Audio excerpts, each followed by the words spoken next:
Buenos días, soy la doctora Norma Verdolini y con la compañera, la doctora Silvia Moretti, os vamos a presentar esta charla de la noche de la investigación.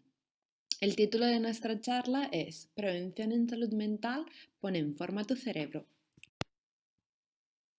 La Noche Europea de la Investigación es un acontecimiento público dedicado a la divulgación de la ciencia que se celebra cada año en más de 300 ciudades de 30 países de Europa al mismo tiempo. Su objetivo es acercar la investigación, la innovación y sus protagonistas al público de todas las edades de manera planera y divertida, con charlas, talleres, juegos, espectáculos y mucho más.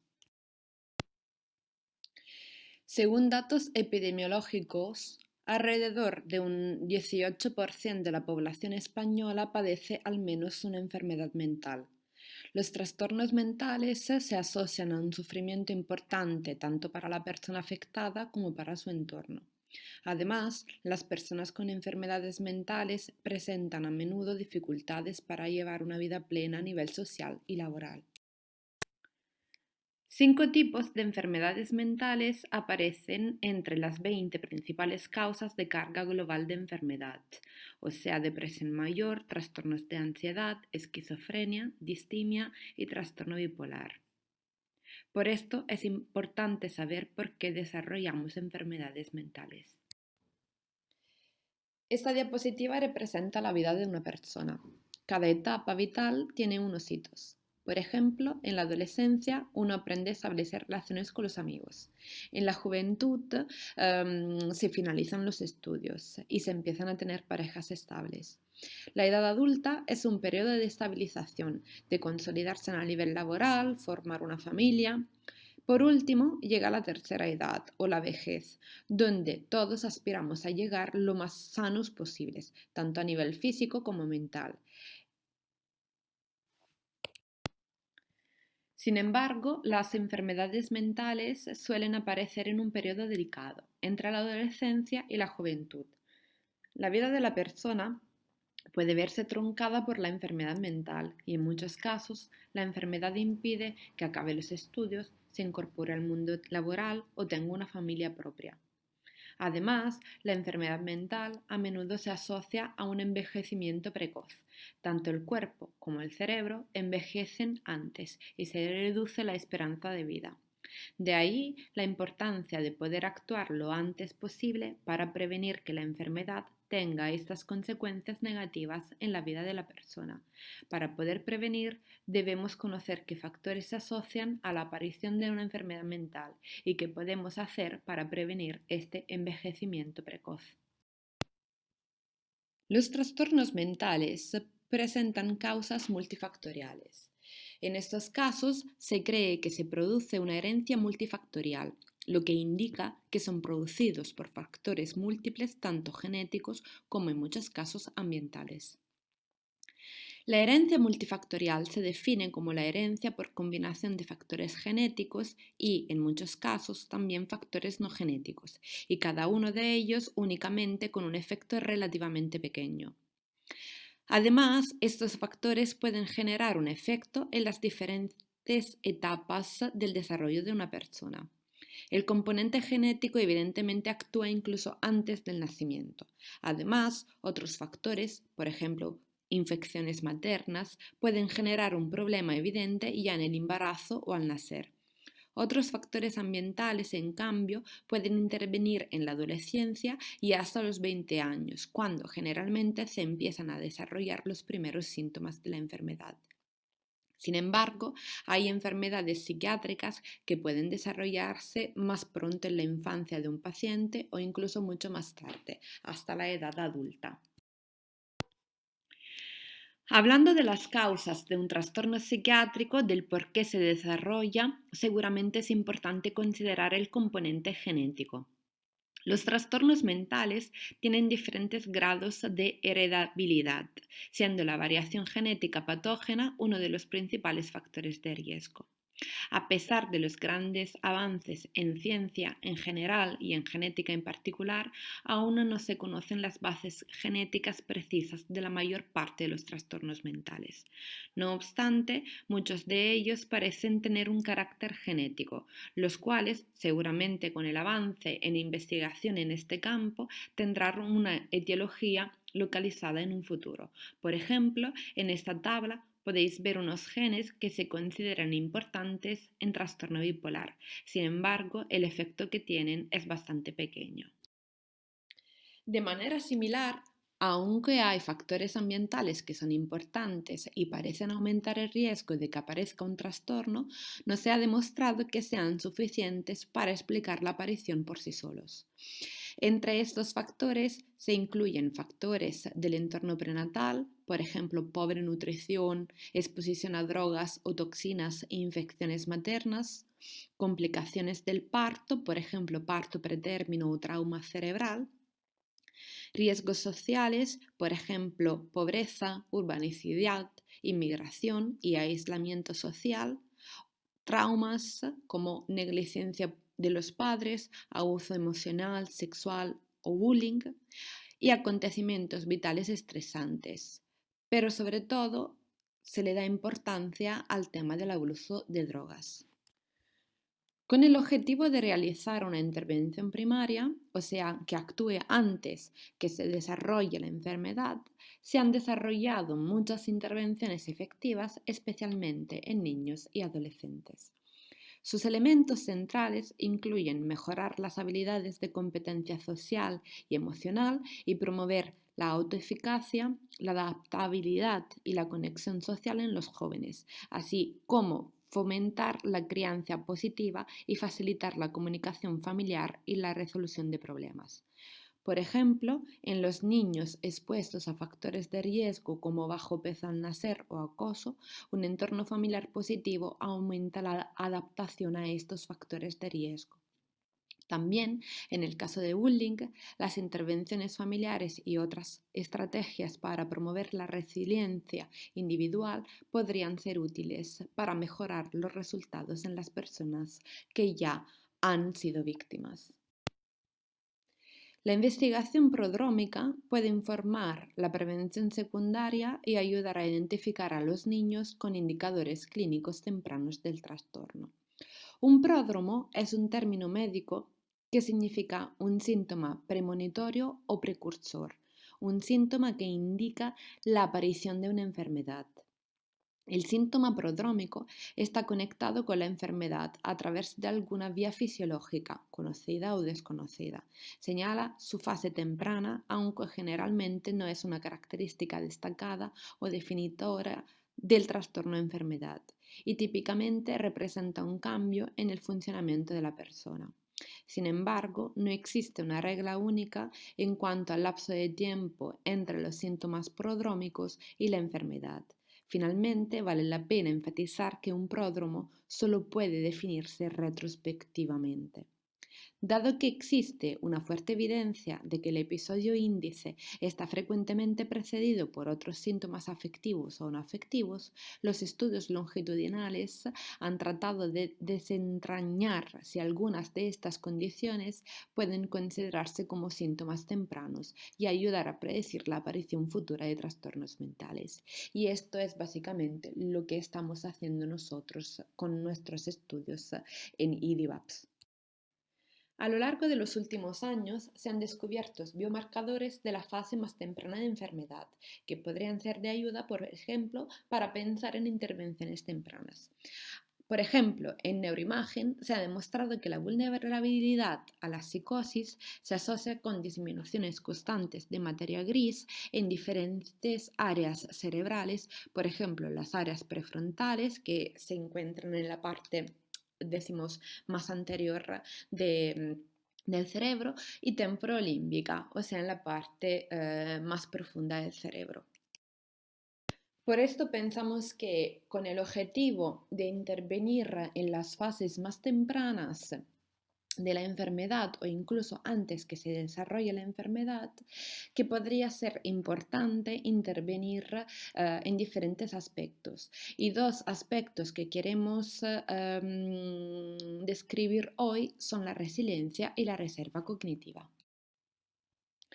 El término resiliencia se ha utilizado inicialmente en la ciencia de los materiales, como la capacidad de un material para absorber energía cuando se deforma elásticamente sin crear una distorsión permanente. La resiliencia es la capacidad que tenemos de sobreponernos a periodos de dolor emocional y situaciones adversas. Durante décadas, los investigadores han observado que hay ciertas personas que son capaces de enfrentarse a obstáculos, amenazas y situaciones dolorosas, mostrando una gran entereza sin sucumbir emocionalmente. Estos investigadores se han preguntado qué es exactamente lo que hace que estas personas puedan mostrar tanta fortaleza a pesar de lo que estás viviendo. Y la respuesta ha sido la resiliencia. La resiliencia se puede entrenar. De hecho, intervenciones que mejoran el apoyo individual, familiar o social y los factores asociados a resiliencia pueden reducir el riesgo de psicopatología después de una adversidad infantil. Los individuos no son receptores pasivos de eventos y procesan sus experiencias de acuerdo con su historia personal y el entorno social, lo que influye en su capacidad de adaptación a los eventos y modifica la forma en que interactúan con el entorno para moldear y seleccionar sus experiencias futuras. El entorno y los acontecimientos de la vida, así como las intervenciones tanto farmacológicas como psicosociales, pueden inducir cambios biológicos a diferentes niveles, por ejemplo, a nivel de los neurotransmisores o de la conectividad cerebral, modificando así la capacidad de adaptación a otros factores estresantes. Es como si estos procesos complican la situación, pero también brindan la oportunidad de diferentes niveles de intervención en diferentes etapas del desarrollo para disminuir el riesgo del desarrollo de una enfermedad mental o aumentar los factores protectores. Y os preguntaréis qué es esto de la reserva cognitiva. Pues bien, se define como la capacidad que tiene nuestro cerebro para hacer frente a las diferentes agresiones que puede sufrir, ya sea por enfermedad, daño cerebral o por envejecimiento. Este concepto lo vieron a través de cientos de monjas que están repartidas por congregaciones en Estados Unidos y todas ellas participaban en un estudio sobre envejecimiento cerebral. En el estudio se sometían a un análisis de su memoria hasta que fallecían y entonces se les realizaba una autopsia cerebral. Lo que vieron es que una monja de 84 años que falleció de un ataque al corazón tenía unas pruebas de memoria muy buenas y entonces esperaban encontrar un cerebro perfectamente sano en la autopsia. Al analizarlo vieron que había señales que indicaban que padecía un caso de Alzheimer moderado. Este hecho confirmó que un cerebro cultivado era más resistente al daño cerebral. Esto lo podemos ver también reflejado en este gráfico. Observaríamos como aquellas personas que tienen un mayor nivel de reserva cognitiva, en este caso indicado en rojo, tardarían más tiempo en presentar los síntomas clínicos típicos de la demencia, como pueden ser justamente esta alteración en la memoria. También podríamos comparar el ejemplo de la reserva cognitiva con un músculo. Si lo tenemos muy entrenado y fuerte, pues será más difícil que se lesione. Sin embargo, es cierto que también hay diferencias entre las distintas personas en la constitución de cada una de ellas, y esta constitución está en parte determinada por nuestra carga genética.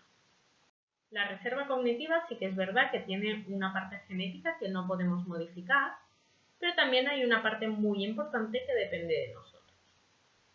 Por ejemplo, si imaginamos a dos personas, una con un coche antiguo y otra con un coche nuevo, ahora pensamos que la persona que tiene el coche nuevo no lo lava, lo deja siempre en la calle, sufre pues todos los rayos del sol, las temperaturas frías durante la noche, y en cambio esta persona que tiene el coche más antiguo lo cuida mucho. ¿Qué coche creéis que estará mejor al cabo de unos años? Pues probablemente el coche nuevo. Pues lo mismo ocurre con la reserva. Si cuidamos mucho nuestro cerebro durante toda la vida, esto puede ser determinante en un futuro. Sin embargo, aunque desde pequeños nos han enseñado la importancia de lavarnos los dientes 3 veces al día, de lavarnos las manos, todos los hábitos higiénicos los tenemos totalmente integrados en la sociedad, en parte porque son medidas esenciales para prevenir infecciones y también pues porque nos ayuda a tener una buena imagen, a ganar confianza en nosotros mismos. Sin embargo, y a pesar de la importancia que ya sabemos que tiene el cerebro en nuestra vida, nos enseñan muy poco sobre cómo cuidarlo. A continuación vemos que la reserva cognitiva se puede aumentar hay varios factores, basándonos en los que son potencialmente modificables, en este caso en negrita, que serían 7 de estos 10 que vemos. Pues desde el Hospital Clínic de Barcelona hemos desarrollado un programa de abordaje psicológico para aumentar estos factores. El objetivo básico de este programa es potenciar la reserva cognitiva a través de una serie de actividades que permitan aumentar la plasticidad neuronal. Este programa se ha enfocado a dos poblaciones. Por una parte, los sujetos que han padecido un primer episodio psicótico, dando recursos para que el impacto de la enfermedad sea mejor, y en sujetos que son considerados de alto riesgo, como pueden ser los hijos de pacientes con esquizofrenia o trastorno bipolar. Y en este caso pues, hablaríamos de una medida más de prevención. El programa consiste en 12 sesiones semanales de 1 hora cada una de ellas y lo que primero hacemos es explicar una parte más teórica, luego aplicamos lo que hemos aprendido, hacemos una parte más práctica y establecemos las tareas que se realizarán en casa. Al final de todo se remarcan como los mensajes claves, la información básica que debe quedarse de cada sesión. En la sesión siguiente lo primero que hacemos es ver qué problemas se han tenido realizando estas tareas en casa y ya volvemos a empezar con la teoría y la práctica nueva. Entrando en detalle en cada una de las sesiones, vemos que en las dos primeras lo que se trabaja básicamente son los hábitos de vida saludables, que incluyen pues tanto la dieta variada y saludable como evitar el consumo de tóxicos, realizar ejercicio y la higiene del sueño. Se hacen ejercicios prácticos como por ejemplo poner un menú de un restaurante y se debe decidir qué combinación de platos sería la más correcta. También, pues de forma práctica, se le anima a realizar una receta durante la sesión. Y también se facilitan otras recetas que sean saludables para que puedan hacerlas en casa durante la semana. En las dos siguientes sesiones se trabaja la atención focalizada. Esto hace referencia a las tomas de conciencia de uno mismo de lo que estamos viviendo. En general vivimos con un piloto automático que no nos deja centrarnos en el presente y de hecho si lo pensamos pues muchas veces mientras estamos por ejemplo en la ducha estamos pensando en qué haremos después, no tanto en pensando y disfrutando del momento en sí, o cuando desayunamos nos centramos en qué tendremos que hacer a continuación. Alguna de las prácticas que hacemos durante las sesiones, por ejemplo, coger una pasa o alguna fruta y ser conscientes de todo. Pues el tacto, miramos visualmente el color, el gusto, el ruido que hace al comerse y nos centramos en las sensaciones que aportan ese momento y en nada más. Este hecho lo vemos reflejado claramente en esta imagen, ¿no? Muchas veces no vivimos el momento presente, el aquí y el ahora, porque lo que queremos hacer es colgar en redes sociales lo que estamos viviendo, ver qué dirán los otros, dejamos de vivir un poco el momento actual y lo desplazamos hacia el futuro, ¿no?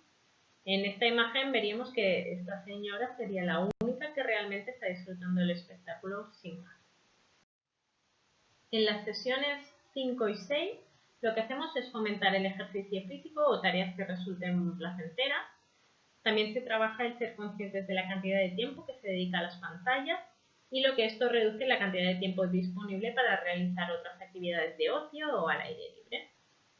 Proponemos distintas actividades, algunas las realizamos durante la sesión y animamos a probar otras durante la semana y a compartir luego las experiencias de cada uno.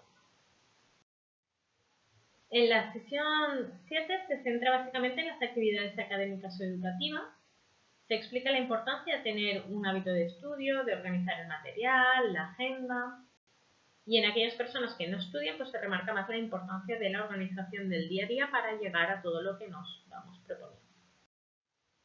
También se explican técnicas específicas y a través de un texto pues las ponemos en práctica, ¿no? Como subrayar, coger los mensajes claves, y se remarca mucho pues el tema de no saturarnos, ¿no? No podemos mantener la atención durante mucho rato seguido, es importante organizárnoslo bien y procurar hacer pausas pero que sean pequeñas. En la sesión 8 se trabaja la metacognición, es decir, la capacidad como que tienen las personas para reflexionar sobre sus procesos de pensamiento y la forma en la que aprenden. Gracias a la metacognición, las personas pueden conocer y regular sus propios procesos mentales básicos que intervienen en su cognición.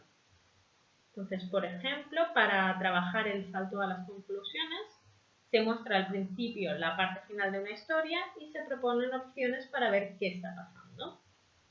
Y luego van a ser evaluados de nuevo cuando sale una imagen nueva de la misma historia. Ahora lo veremos en un ejemplo. El objetivo de todo esto es que se den cuenta de que a veces no podemos sacar conclusiones sin conocer todo el contexto. Por ejemplo, en este caso vemos una foto recortada y proponemos opciones de qué puede estar pasando. Puede ser una instantánea de un criminal de guerra africano en búsqueda, un hombre corriendo un maratón, un hombre ciego desesperado o un político americano corriendo entre sus guardaespaldas. Si vemos solo una parte de la imagen, tenemos muchas probabilidades de fracasar en nuestra conclusión. Pero si vemos la foto completa, entenderemos mucho mejor la situación. Por lo tanto, cuando intentamos llegar a conclusiones sobre la conducta de otra persona, si nos fijamos solo en una expresión facial o en unos gestos, pues puede ser insuficiente. Lo mismo pasa cuando juzgamos a una persona sin tener toda la información. Por ejemplo, en este caso, empezamos por la última fotografía de la historia, la última imagen, y tenemos estas 4 opciones. Podría ser que esta imagen lo que nos dijera es que los hombres están discutiendo sobre la plaza de aparcamiento, que el hombre tiene razón al decirle a la otra persona que no está bien ocupar 2 plazas de aparcamiento, el conductor del coche gris está siendo criticado injustamente, o los hombres negocian sobre el precio del automóvil. Vale. Ahora tenemos una imagen más. Vemos básicamente que por la noche el coche gris estaba en la misma posición.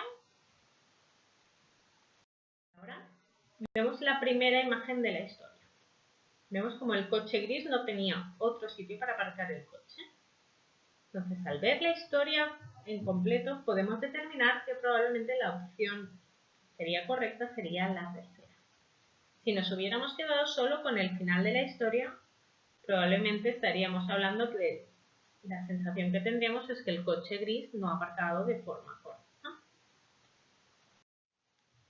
En la sesión 9 lo que hacemos es trabajar las habilidades sociales y explicar la importancia de la comunicación no verbal. También se explican las emociones básicas, en qué consisten, cómo se manifiestan y cuándo pueden experimentarse. También se ponen ejemplos de caras para que digan qué está sintiendo la persona y se practican los mensajes yo. Es decir, la manera de expresar las emociones partiendo de uno mismo. Por ejemplo, no sería lo mismo decir siempre me hablas mal que decir me sienta mal cuando hablas así. Desde uno mismo expresar estas emociones. Básicamente tenemos como 3 maneras básicas de comunicación. Podemos actuar de forma pasiva, asertiva o agresiva. De forma pasiva, básicamente sería aceptando todo lo que nos dicen, no exponiendo nuestro punto de vista, y la acción que haríamos sería esta, pues callar, no actuar, huir incluso, ¿no? Y la sensación que nos queda es de frustración, de insatisfacción. Si actuamos de forma más agresiva, probablemente lo que haremos es que no dejaremos ni hablar ni expresar el punto de vista de la otra persona. y esto hará que probablemente generemos bastantes conflictos y tensión con nuestro entorno. Finalmente tendríamos esta forma de expresión más asertiva en la que a la vez escucharíamos, pero expresaríamos nuestras opiniones y nuestro punto de vista. Esta sería la que a nivel emocional tendría unas consecuencias más positivas, nos daría más la sensación de tranquilidad y de satisfacción. Aunque está bien esta parte más teórica, es muy difícil a veces para nuestros pacientes poner en práctica cómo poder expresar sus emociones sin hacerlo de forma agresiva y no quedarse con esta parte más pasiva. Y esto es lo que trabajamos a través de ejemplos durante la sesión. En la sesión 10 hacemos resolución de problemas. Para ello pues seguimos los pasos típicos, que lo hacemos a través de un problema que comparta algún miembro del grupo. Identificamos el problema, lo definimos, generamos soluciones alternativas al problema, valoramos cada opción y decidimos cuál poner en práctica. En principio valoraremos esa que tenga más ventajas y menos inconvenientes. Luego planificaremos cómo llevar a cabo la solución y ya evaluaremos el resultado que hemos obtenido. La penúltima sesión, la 11, la orientaremos a lo que se llama psicoeducación, que básicamente es que el sujeto aumente la información y la comprensión que tenga sobre la enfermedad y cómo afrontarla. Es importante pues, que sepa detectar las señales que nos tienen que llamar más la atención y plantearnos consultar con un profesional. Consultaremos siempre que aparezcan de manera mantenida en el tiempo algunas de las siguientes señales de alerta, como pueden ser tristeza, miedos, conductas inapropiadas, un pensamiento repetitivo, alteraciones del sueño, falta o exceso de apetito, aislamiento, dificultad para concentrarnos, una bajada en el rendimiento académico o laboral y también pues estar atentos siempre a estos cambios vitales como puede ser una mudanza, una ruptura sentimental, cómo se van desarrollando después. Finalmente, la última sesión pues, se centra básicamente en resumir todos los contenidos que hemos visto en el programa y resolver las dudas. Y bien, pues ahora ya sabemos cómo funciona este programa. Y estas son algunas de las recomendaciones que podéis intentar incorporar en vuestras vidas para intentar mejorar esta reserva cognitiva y en general la salud cerebral, ¿no? Pues de entrada, planificar y organizar un menú semanal que nos ayude a tomar pues, todos los alimentos que favorecen un buen funcionamiento, reforzar los lazos sociales para mantener de forma más activa el cerebro, buscar una afición o implicarte en actividades que te permitan aprender cosas nuevas, desde clubes de lectura, de cocina, tocar un instrumento, fotografía. Mantenerte abierta a nuevas experiencias, adoptar responsabilidad, buscar distintas formas de hacer lo mismo, pues distintas maneras de ir al trabajo o al colegio, ir algunas veces en bici, otras andando. Luego, intentar desarrollar algunos hábitos que obliguen a realizar ejercicio físico, por ejemplo, pues, ir andando al colegio o bajarte una parada antes del bus o del tren y poco a poco pues ir aumentando la intensidad y finalmente pues viajar, ¿no? Eso es un momento ahora mismo difícil para hacerlo, pero en realidad te estimula en todos los sentidos, pues cambios de costumbres, el idioma, aprendes nuevas culturas. Como conclusiones y mensajes claves, las enfermedades mentales son altamente prevalentes, alrededor de un 18% de la población las padece. Son enfermedades que suelen aparecer entre la adolescencia y la juventud y por eso pues, la prevención siempre va a ser la mejor solución. Como ha explicado Norma, un aspecto a tener en cuenta son los pródromos, estos cambios anteriores al inicio de la propia enfermedad. Además, disponemos de intervenciones como las que os he explicado de la reserva cognitiva y este concepto pues, se considera que es un factor protector que se acumula a lo largo de la vida y que debemos potenciar. Así que a potenciar y a cuidar mucho nuestro cerebro. Aquí os dejamos una foto del grupo que teníamos pensado explicar todo este proyecto y que por la situación actual no ha sido posible, nos gustaría agradecer su ayuda. Y también agradecer a los equipos que han hecho posible presentar este trabajo y a vosotros por vernos. Si tenéis cualquier duda nos podéis escribir en estos correos y os animamos a seguir en el canal de YouTube de la NIT de Recerca y a disfrutar del resto de actividades programadas en la nitderecerca.com. Gracias.